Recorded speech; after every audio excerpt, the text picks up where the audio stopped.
Azərbaycanın texnoloji suverenliyə nail olması bir çox sahədə strateji üstünlüklər qazandırır.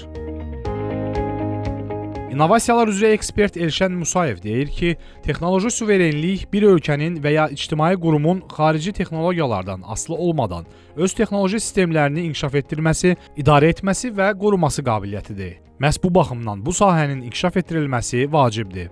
Texnoloji suverenlik ümumiyyətlə, yəni avadanlıq, proqram təminatları və ümumiyyətlə yeni innovativ həllərin ölkənin özündə yaradılması, yəni özününkü olması ilə bağlı olan bir anlayışdır və bugünkü gün təkcə bu Azərbaycan üçün yox, bu dünya üçün aktual bir mövzudur. Çünki bugün proseslər elə gedir ki, istənilən anda əgər proqram təminatlarına və yaxud da innovativ həllərə girişi dayandırsa, onun yiyəsi və yaxud da ki, onu istehsal edən insan və avadanlığın istifadəsini dayandırsa, çünki bunu məsafədən eləmək mümkündür.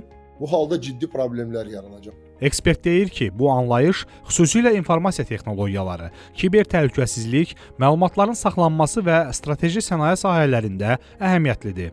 Ona görə də əvvəlcədən bunu düşünmək lazımdır və gələcək üçün planlar qurmaq. Mən demirəm ki, bunu bugün eləmək mümkündür və doğrudan da bu bir günün məsələsi deyil.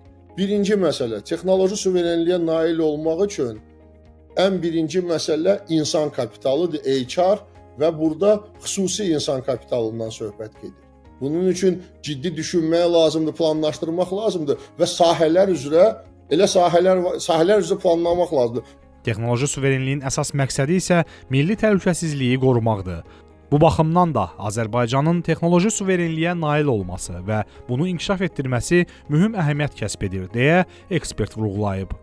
Şəhla Poladova, Əli Cəfərov, Xəzər xəbər.